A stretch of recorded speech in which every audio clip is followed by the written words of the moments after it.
Hello and welcome to another episode of Political Talk. I'm Hugo Pellegrino, and today I'll be talking about the war on Ukraine. As always, thank you very much for watching today's video, and as always, thank you very much for subscribing to the channel. And we do have English, Spanish, Portuguese, French, and Ukrainian subtitles on the channel. Russia invaded Ukraine on the 24th of February 2022. The attack is internationally considered an act of aggression.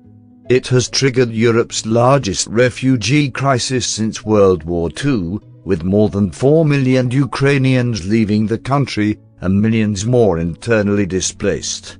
The invasion marked a major escalation of the ongoing Russo-Ukrainian war, which began in 2014 following the Ukrainian Revolution of Dignity. Russia subsequently annexed Crimea, and Russian-backed separatists seized a part of the southeastern Donbas region of Ukraine, sparking a war there. In 2021, Russia began a large military build-up along its border with Ukraine, amassing up to 190,000 troops along with their equipment. Russian President Vladimir Putin espoused irredentist views, questioned Ukraine's right to statehood, and falsely accused Ukraine of being dominated by neo-Nazis who persecute the Russian-speaking, ethnic Russian minority. Putin said the North Atlantic Treaty Organization had threatened Russia's security by expanding eastward since the early 2000s, a claim disputed by NATO, and demanded Ukraine be barred from ever joining the alliance. The United States and others accused Russia of planning to attack or invade Ukraine, which Russian officials repeatedly denied as late as the 23rd of February 2022. On the 21st of February 2022, Russia recognized the Donetsk People's Republic and the Luhansk People's Republic, two self-proclaimed statelites in Donbas controlled by pro-Russian separatists. The following day, the Federation Council of Russia authorized the use of military force abroad, and Russian troops entered both territories. The invasion began on the morning of the 24th of February, when Putin announced a special military operation to demilitarize and denazify Ukraine. Minutes later, missiles and airstrikes struck throughout Ukraine, including the capital Kiev, shortly followed by a large ground invasion from multiple directions. In response, Ukrainian President Volodymyr Zelensky enacted martial law and general mobilization. Multi-pronged offensives were launched from Russia, Belarus, and the two occupied territories of Ukraine.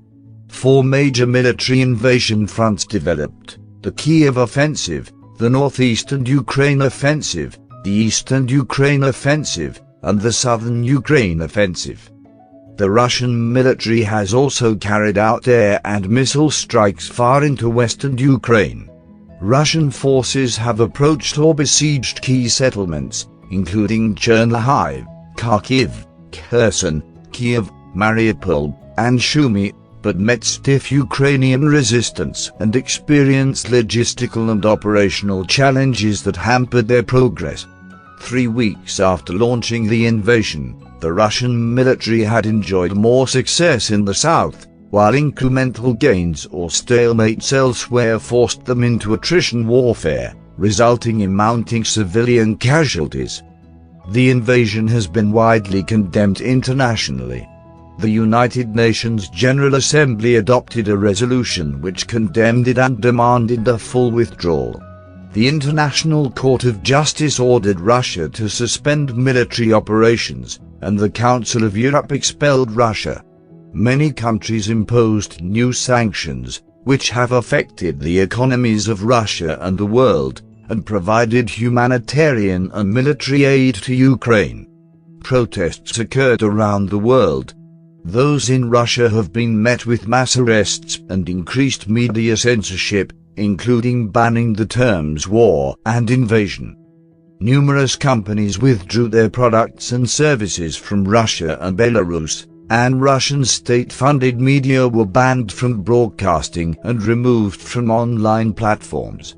The International Criminal Court opened an investigation into allegations of Russian military war crimes in Ukraine. Putin has two options. The first one is for him to resign as president. Kremlin spokesman Dmitry Peskov confirms Kubais's resignation, says he left of his own accord. Anatoly Kubais has resigned as President Vladimir Putin's special envoy, the first senior official to break with the Kremlin since Putin launched his invasion of Ukraine a month ago. Kremlin spokesman Dmitry Peskov told the RIA Novosti news agency on Wednesday that Kubais had resigned, adding that he did so of his own accord. Kubais, who once served as former President Boris Yeltsin's chief of staff, left his post as Putin's special representative for ties with international organizations, one of the sources familiar with the matter told the Reuters news agency. He was appointed to the post, which was charged with achieving goals of sustainable development, in 2020, days after resigning as the head of state technology firm Rusnano, which he had run since 2008. With Vladimir Putin getting isolated by the day, his only chance would be to resign the presidency and try to seek asylum on another country, probably China. The second one is for Vladimir Putin to be assassinated on a coup d'etat. What history teaches us about how autocrats lose power and how Putin might hang on. Vladimir Putin's attack on Ukraine will result in the downfall of him and his friends, David Rotkopf declared in the Daily Beast. If history is any guide, his overreach and his miscalculations, his weaknesses as a strategist, and the flaws in his character will undo him. But what events could actually bring down Putin?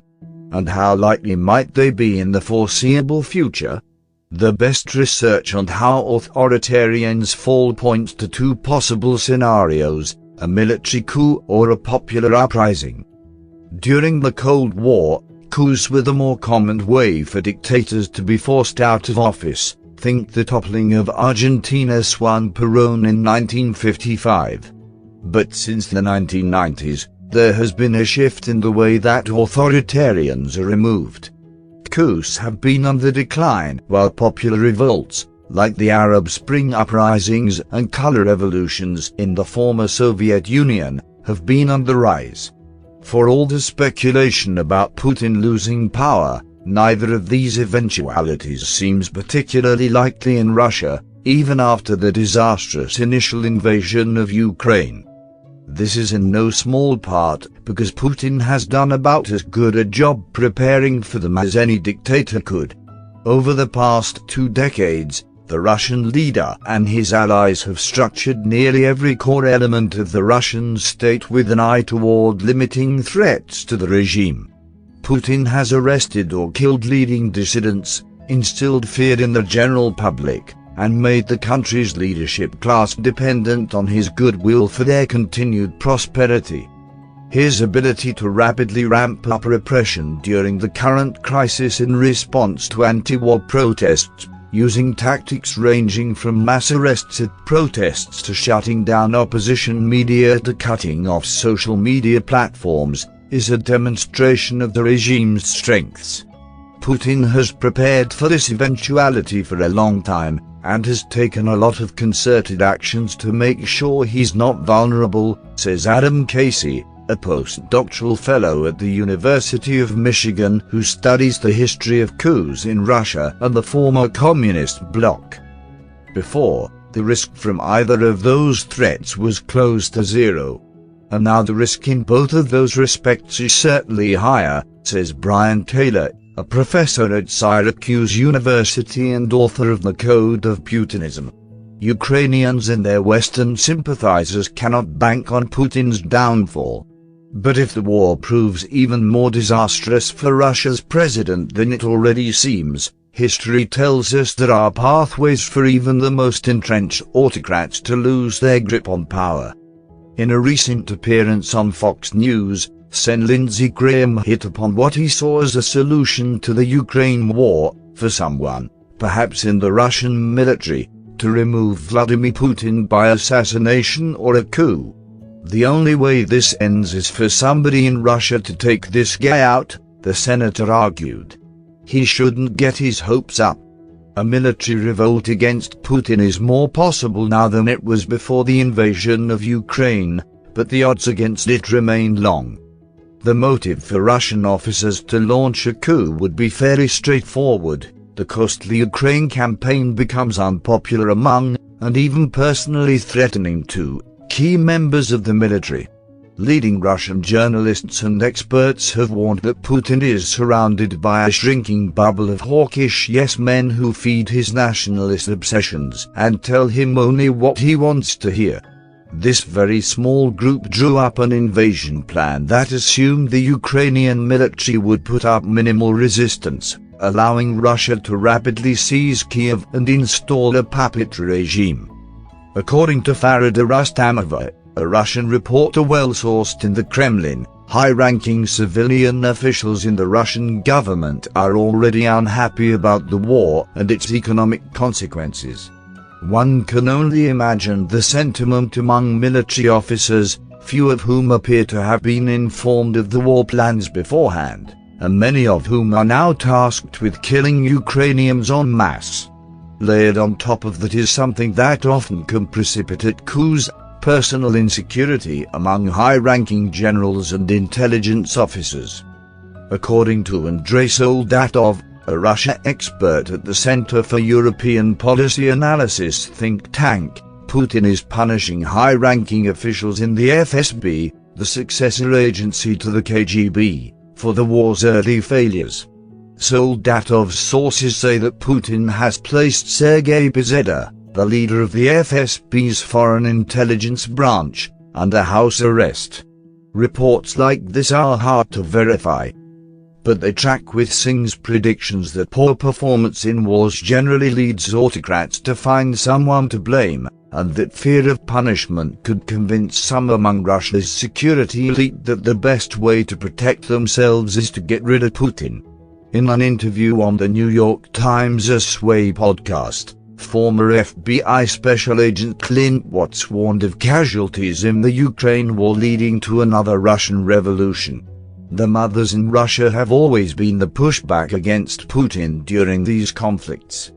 This is going to be next-level scale, he argued. We're worried about Kiev falling today. I'm worried about Moscow falling between day 30 and 6 months from now. A revolution against Putin has become likelier since the war began. In fact, it's probably more plausible than a coup. In the 21st century, we have seen more popular uprisings in post-Soviet countries, like Georgia, Belarus, and Ukraine itself, than we have coups. Despite that, the best evidence suggests the odds of one erupting in Russia are still fairly low. Few scholars are more influential in this field than Harvard's Erica Chenoweth. Their finding, in work with fellow political scientist Maria Stepien, that non-violent protest is more likely to topple regimes than an armed uprising is one of the rare political science claims to have transcended academia, becoming a staple of op-eds and activist rhetoric.